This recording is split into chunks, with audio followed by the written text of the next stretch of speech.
एक तो हमारा लक्ष्य है 2047 हिंदुस्तान विकसित होना ही चाहिए,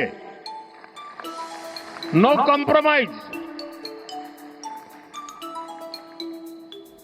आजादी के 100 साल हम ऐसे ही नहीं बिताएंगे, आजादी के 100 साल ऐसे मनाएंगे कि दुनिया में विकसित भारत का झंडा फहरता होगा।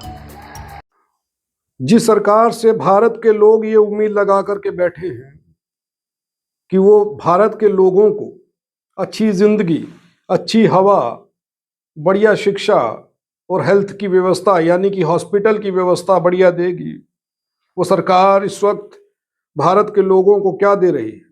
और दिवाली के समय में सबके घर में खाना बनता है, लेकिन हम 2 दिन के बाद आज घर में खाना बना है। क्या बात करें, 2 दिन बाद आपके घर में जी खाना वाना हो जाता है रोज? होता है, कभी कभी होता है, कभी नहीं होता, ऐसा ही भी रहते हैं। कितने टाइम खाते हो दिन में? दिन में हो गया, कभी कभी मिला के मिला लेते, ऐसा हो भी रहता है। मतलब दिन में खाना नहीं भी मिला, ऐसा भी हो जाता है? भारत के लोगों को जो मिल रहा है उसे देख करके सर चकरा जाए। आप छोड़िए भारत सरकार की ओर से दी जाने वाली स्कीमों को, आप छोड़ दीजिए कि सरकार आपके खाते में 10,000 डालेगी कि नहीं डालेगी। आप ये भी छोड़ दीजिए कि भारत सरकार आपके बुरे समय में आपके साथ खड़ी होगी कि नहीं होगी, मोदी सरकार आपके साथ खड़ी होगी कि नहीं होगी। आगे बढ़ते हैं कि इस वक्त हालात क्या है। देश सुरक्षित हाथों में, 2047 को छोड़ दीजिए, 27 को छोड़ दीजिए, उससे पहले देश सुरक्षित हाथों में है, ये किसने कहा था? आप मुझे बताइए दोस्तों, आतंकवाद के खिलाफ लड़ना चाहिए कि नहीं लड़ना चाहिए? आतंकवाद को जड़ मूल से उखाड़ना चाहिए कि नहीं उखाड़ना चाहिए?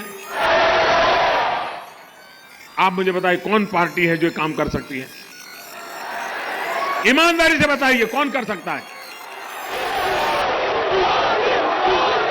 अगर आपको नहीं याद तो याद करिए, दिमाग पर थोड़ा सा जोर डालिए और सोचिए ये कौन कहा करता था, और जो कहा करता था क्या अब वो बोल रहा है?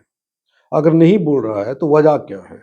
आप सोचिए कि उधमपुर के अंदर आतंकवादी आते हैं, हमारे देश का एक जवान शहीद हो जाता और शहादत की वजह आतंकवादियों को अभी भी सेना ढूंढ रही है, जम्मू कश्मीर पुलिस ढूंढ रही है। जम्मू कश्मीर का एक सिपाही, एक जवान शहीद हो गया।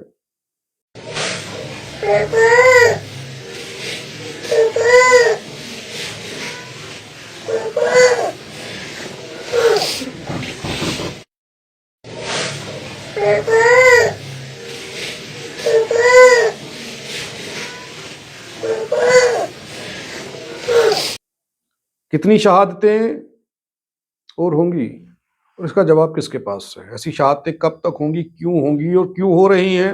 आतंकवाद की कमर टूट चुकी है, तो ऐसा क्यों हो रहा?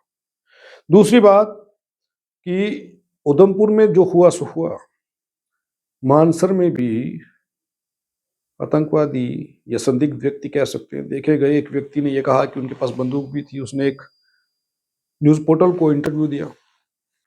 तो आतंकवादी कैसे अंदर घुस रहे हैं, कैसे देश के अंदर आ रहे हैं जब देश सुरक्षित हाथों में है? और दूसरा सवाल कि हिंदू धर्म के लोग सड़कों पर प्रदर्शन कर रहे हैं, एलजी महोदय से ये पूछ रहे हैं कि एलजी साहब, श्राइन बोर्ड के बारे में कुछ तो बोलिए। आज शंखनाद हो चुका है, आज युद्ध का शंखनाद कठुआ की धरती से हुआ है। आने वाले समय में आप देखेंगे इससे भी भयानक दृश्य आपको जम्मू के अंदर आपको सनातनियों द्वारा दिखे जाएंगे। साथियों, हमने ये की मांग करी थी कि शायद माता वैष्णो देवी जो श्राइन बोर्ड जो मतलब यूनिवर्सिटी है, वो माता वैष्णो देवी जी के चढ़ावे से चल रही है, लेकिन आपने हमारे उस पैसे का दुरुपयोग किया। आपने उन पैसों को ऐसे लोगों को लिए शिक्षा के लिए लगाया जो हमारे हितों के खिलाफ काम कर रहे हैं, जो सनातनियों के विरुद्ध काम कर रहे हैं। लेकिन अब यह सहन नहीं होगा। अब जम्मू की जनता जवाब देना जानती है। एलजी साहब, अपना बोरिया बिस्तरा बंद कर लो, जहाँ श्राइन बोर्ड बंद होगी, जहाँ उनका आवंटन रद्द होगा, नहीं तो आपका जम्मू कश्मीर से जाना तय है। अब बताइए कैसा क्यों हो रहा है? एलजी मनोज सिन्हा के पास पुलिस है। 2008 का वो उग्र प्रदर्शन नहीं देखा, आप उस समय जम्मू कश्मीर में नहीं थे।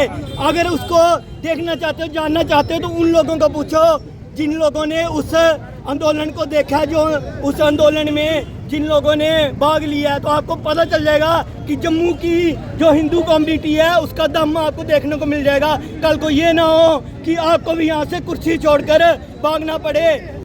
तो हिंदू धर्म के लोगों को अब एलजी मनोज सिन्हा को ये कुछ कहना पड़ रहा है। ऐसे हालात क्यों बन गए, ऐसा सब कुछ क्यों हो रहा है?